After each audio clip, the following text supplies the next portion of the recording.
Yo, what's going on YouTube? It's your boy Smequle, and in today's video, we're going to be removing the top 2 players from every team to find out which team is best without their star players. Shout out to Andre and Clutch Points NBA who actually gave me the idea for this video, and I thought this would actually be a really cool idea to do. This is my first video back. I haven't made a video in a week and a half. I've been away, so hopefully I can still make a decent YouTube video.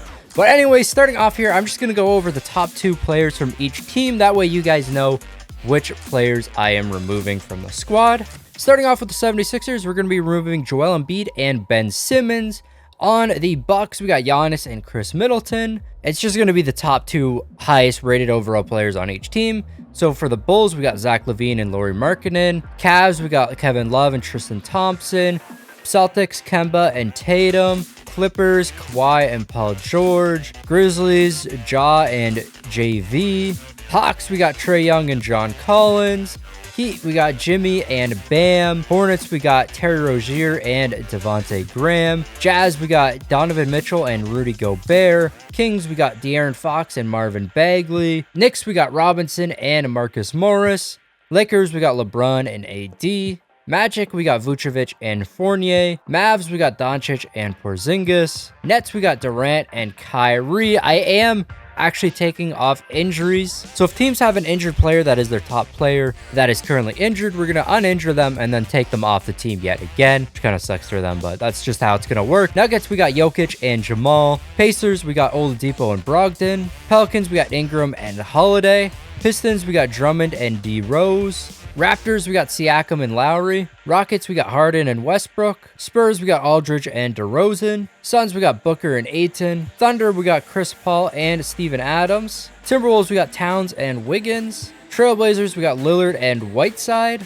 And then Warriors, we're going to have the same team as now. We're getting rid of Curry and Klay Thompson yet again. So they might actually be decent now. They're already losing their top 2 players in the normal NBA, and they're awful right now. They should improve now that everybody else is losing their top 2 players too. And finally, the Wizards are going to be losing Bradley Beal and John Wall. So here we are with every team without their top 2 players. I want you guys to leave your comment down below on which team you think is actually going to come out on top now. My pick for the season is going to be the Clippers. I think they got a really solid bench. Some really solid guys outside of their top 2. So I think they're actually going to go ahead and win the season. But I want to know what you guys think and who you think is going to win. We're in my league, of course. We're going to simulate through a season and then the playoffs to find out which players and which teams come out on top. So let's just start off here. I'll see you guys at the end of the season. Clint Capella ends up getting MVP. I was not expecting him to get it. I thought it would have been one of the guys that are in the 6th man of the year running.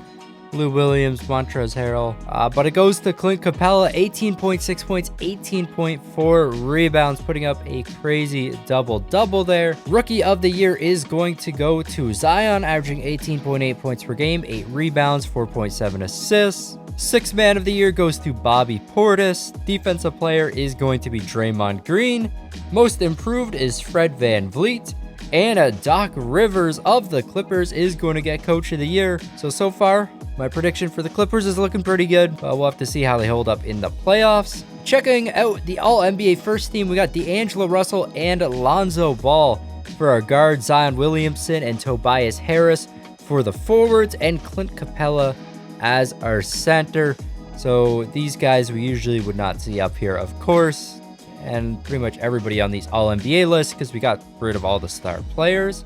Second team, we got CJ D'Anthony Melton actually getting on that second team. Then we got Sabonis, Larry Nance, and Montrezl Harrell. And then finally, our third team, we got Fred VanVleet, Dinwiddie, Al Horford, Serge Ibaka, and DeMarcus Cousins. Then these are going to be your all defensive teams.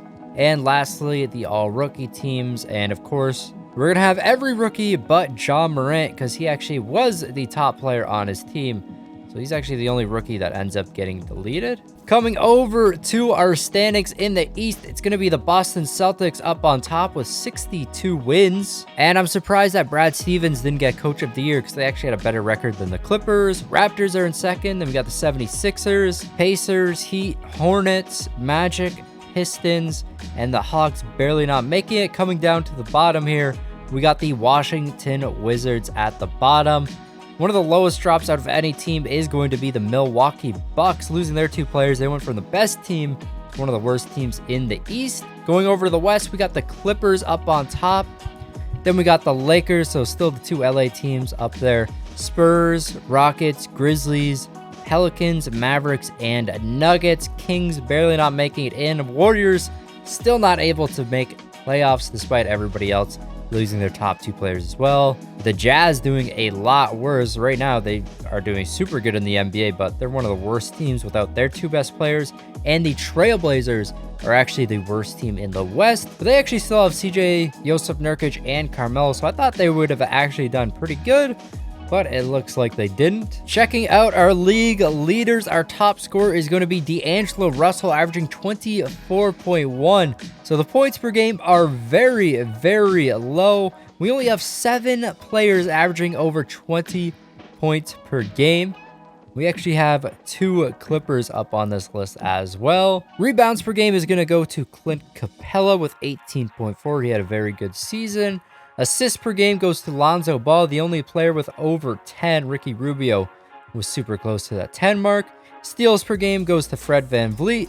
Blocks per game goes to Miles Turner. Montrezl Harrell shot the best field goal percentage by far. He's almost a full 0.1% ahead, which is pretty crazy.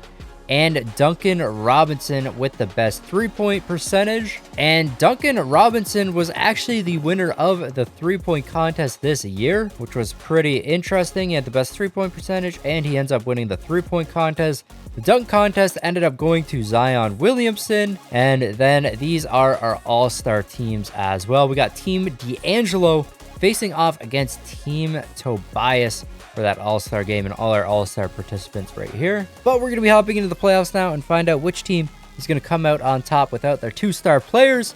Let's start off with simulating this first round. So after the first round, we only have 2 upsets, and that's actually going to be both of the 5 seeds in each conference. In the West, the Grizzlies with the upset over the Rockets, and in the East, the Heat with the upset over the Indiana Pacers.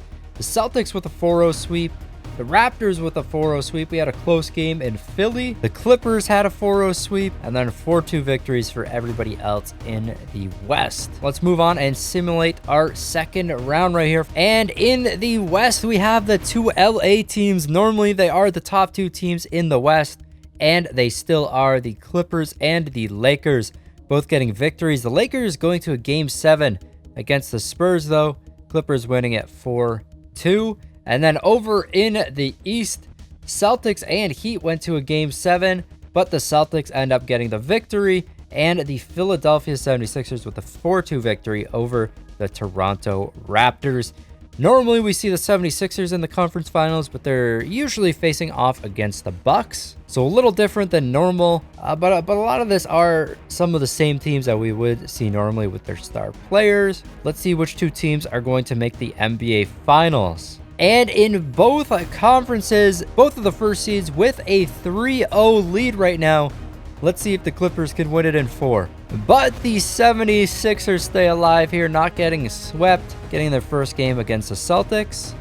But the Lakers are not able to do the same. Clippers going to get the 4-0 sweep against them. And they're going to be our first team moving on to the NBA Finals. And they'll win by quite a big margin here in game number 4. So it looks like the Clippers are the best West team by far. Nobody really coming close to them. Except for the Memphis Grizzlies. They did quite good in the previous round. And in game number 5, Philly versus Boston. Boston winning by 40 points. A complete blowout in game number 5. And they're going to be our second team moving on to the NBA Finals. I can't believe how much they beat the 76ers by. So in the NBA Finals, of course, we got the Clippers and the Celtics. So let's just simulate game by game here. Celtics up to a 3-0 lead against the Clippers. That is insane. They might get the sweep right here. We're going to hop into Simcast for game number 4. It looks like the Celtics with the lead throughout this game, but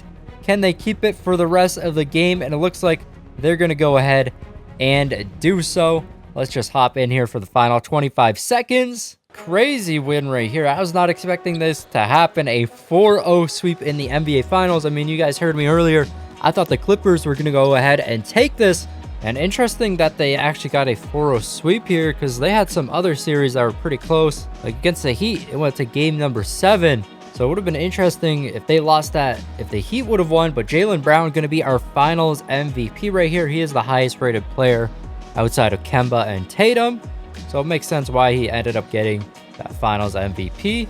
Checking out Jaylen's finals numbers, he averaged 22.5 points per game. He actually had a few 30-point games, which was pretty good. Rebounds per game, he had 9 assists, 2.3, 1.5 steals, shot 56% from the field goal, and 33% from 3. So the Celtics, without their top 2 players, are going to come out on top. They really only struggled against the Miami Heat. So I wonder if maybe the Heat were that second best team ahead of the Clippers. You never know with different matchups. Series could go completely different. But Celtics, they had the best record during the regular season, end up winning this. That's going to be it for this video, guys. If you did enjoy it, make sure that you smash that like button. And if you aren't already, make sure that you do subscribe to the channel. This has been your boy Smequle, and I'll see you next time. Peace. I got problems on problems on problems on problems on problems on problems I solve them. I run through the money, the pressure be calling. Left on my blessings, I feel like I'm falling. The birdie is back. Tell me I'm garbage, I'm going through something, that's why I ain't calling. Phone and progression is all that I wanted. The phone and affection, I summon and dub it. Cause I got problems on problems on problems on problems on problems on problems I solve them. I run through the